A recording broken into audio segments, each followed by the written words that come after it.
ओम गणेशाय नमः। गीता जयंती की सभी को ढेरों बधाई, शुभकामनाएं। आज गीता जयंती है। मन और भाव से महाभारत की कथा कृष्ण कन्हैया ने विस्तार से समझाई है।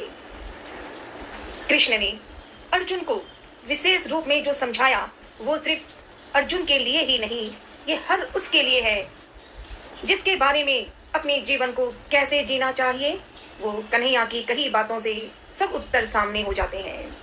जय श्री कृष्णा लाला, जय श्री कृष्णा। गीता जयंती की बधाई के साथ गीता पर मनन प्रार्थना। गीता 18 अध्यायों और 700 श्लोकों का संग्रह है जिसमें जीवन के हर पहलू को छुआ गया है। कान्हा ने विस्तार से समझाया है। यह ज्ञान, भक्ति, कर्म और ध्यान, योग जैसे विषयों पर हमें कर्तव्य, भाव, विश्वास कान्हा सब सिखाते हैं। गीता का मुख्य उद्देश्य आत्मा की कही हुई कथाएं, धर्म के मार्ग पर चलने की प्रेरणा और जीवन में कर्तव्य पालन की आवश्यकता को हमें बताते हैं कान्हा। जय श्री कृष्णा। आत्मा और शरीर का भेद मन में कान्हा की हर बातों से समझ आती है। बस पढ़ना होगा, मनन करना होगा। गीता सिखाती है कि आत्मा अजर और अमर है जबकि शरीर नाशवान है। आत्मा का यही ज्ञान मनुष्य को मृत्यु के भय से मुक्त करता है। सभी के लिए गीता के उपदेश न केवल किसी धर्म विशेष के लिए है बल्कि ये संपूर्ण मानवता को प्रेरित करते हैं। यह प्रेम, सेवा और भाईचारे का संदेश देती है। ये गीता कर्तव्य और धर्म की जीवन में क्या कैसे करना चाहिए ये श्री कृष्ण ही बताते हैं। ये लाडले भगवान कृष्ण ही बताते हैं। भगवान कृष्ण कहते हैं कि अपने धर्म और कर्तव्यों का पालन करना सबसे महत्वपूर्ण है। अपनी इच्छाओं और फलों की चिंता किए बिना निष्काम भाव से कर्म करना ही सच्चा योग है। वही सच्चा योग है। आज की भाग दौड़ भरी जिंदगी में श्रीमद् भगवत गीता के उपदेश और भी महत्वपूर्ण हो जाते हैं। तनाव, असफलता और आत्म संदेश जैसे मुद्दों से जूझ रहे लोगों के लिए गीता एक मार्गदर्शन की भूमिका निभाती है। इसके श्लोक मानसिक शांति प्रदान करते हैं और जीवन जीने की नई प्रेरणा, नया रास्ता दिखाते हैं। गीता में हम जो बातें एक भी करें तो जीवन में नया रास्ता समझ में आ जाता है। गीता पढ़ने का लाभ अनेक है पर पढ़ना होगा।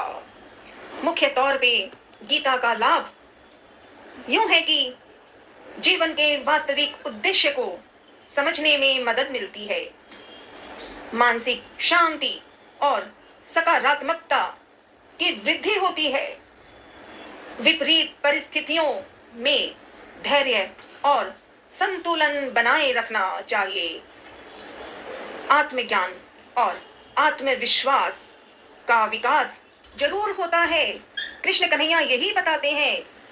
लेकिन आत्मज्ञान और आत्मविश्वास का विकास तभी होगा जब हम मन से तैयार होंगे, हम विश्वास करेंगे, हम कर्तव्य निभाएंगे। कन्हैया ने यही बातें महाभारत की कथा का कौरव और पांडव के नाम के साथ साथ वो हमारे लिए ये शब्द हैं जो कन्हैया ने बताया है। ओम नमः शिवाय।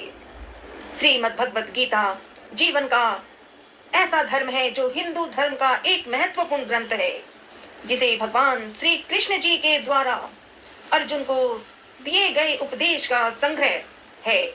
यह ग्रंथ न केवल धार्मिक महत्व रखता है बल्कि जीवन के विभिन्न पहलुओं पर मार्गदर्शन प्रदान करता है। गीता जयंती की ढेरों बधाई है।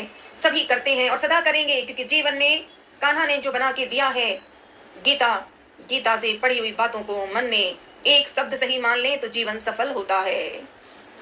लाडले कृष्णा साथ रहना।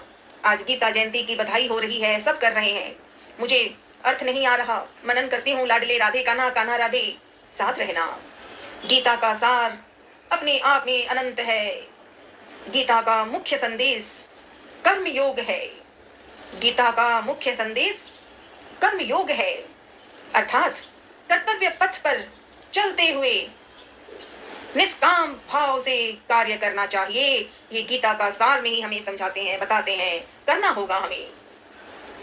भगवान श्री कृष्ण अर्जुन को समझाते हैं कि कर्म ही जीवन का धर्म है, कर्म ही जीवन का धर्म है और उससे कभी भी भागना नहीं चाहिए, कर्तव्य निभाना चाहिए। हमें अपने कर्तव्य का पालन करते हुए फल की इच्छा त्याग देनी चाहिए। इस तरह हम मोक्ष प्राप्त कर सकते हैं, इस तरह हम मोक्ष प्राप्त कर सकते हैं। ओम नमः शिवाय बोले, ओम नमः शिवाय। लाडले कान्हा कन्हैया, लाडले हनुमान, हमें गीता का ग्रंथ सिखाते रहना। अच्छे अच्छे शब्द अगर ना हो तो लाडले हनुमान जी सिखाना। गीता के प्रमुख ऐसी कथाएं हैं, सब प्रमुख है, क्योंकि एक शब्द अगर मन में सच्चे मन से मान ले तो साथ है ईश्वर। कर्मयोग, गीता के प्रमुख विषयों में कर्मयोग है। कर्मयोग, कर्म करने का महत्व और निष्काम भाव से कार्य करने की शिक्षा अति आवश्यक होती है, होना चाहिए। ज्ञान योग, ज्ञान प्राप्ति का मार्ग और ब्रह्म ज्ञान की प्राप्ति साथ है, बस याद करना होगा। राजयोग, मन को नियंत्रित करने और आत्म साक्षात्कार की प्राप्ति का मार्ग सदा साथ हो, बस करना होगा। भक्ति योग, भगवान की भक्ति के माध्यम से मोक्ष प्राप्ति का मार्ग सदा साथ होता है। खाली कहें राधे राधे तो कन्हैया सुन लेता है, ओम नमः शिवाय कहें या हनुमान जी कहें, ईश्वर साथ है, सच्चा होना होगा। गीता का प्रभाव अनंत अनंत है। गीता का प्रभाव न केवल हिंदू धर्म पर बल्कि विश्व के अन्य धर्मों और दर्शनों पर भी पड़ा है। भारत के अनेक संतों ने, भारत के अनेक कथाओं को पढ़ने वाले ज्ञानियों ने महाभारत की कथा को ही ध्यान से सुना है। कृष्ण के द्वारा ही कही गई बातों से आज गीता जयंती की जयकार करने के लिए हमें सही मार्ग करना होगा। तो गीता का प्रभाव न केवल हिंदू धर्म पर बल्कि विश्व के अन्य धर्मों और ग्रंथों पर भी रहता है। गीता अनंत है, अनंत है, अनंत है। आज के युग में भी गीता का संदेश अत्यंत प्रासंगिक है। हमें अपने कर्तव्य का पालन करते हुए निष्काम भाव से कार्य करना चाहिए, तभी हम गीता जयंती की बधाई कह सकते हैं।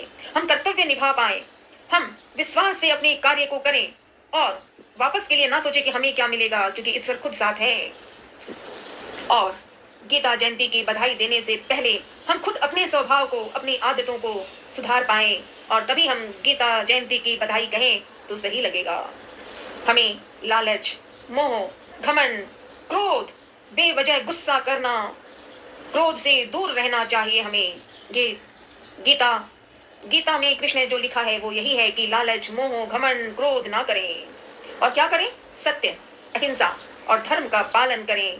तभी गीता जयंती की बधाई का संदेश देना ज्यादा अच्छा लगेगा, सही लगेगा, ज्यादा ही नहीं सही ही होगा।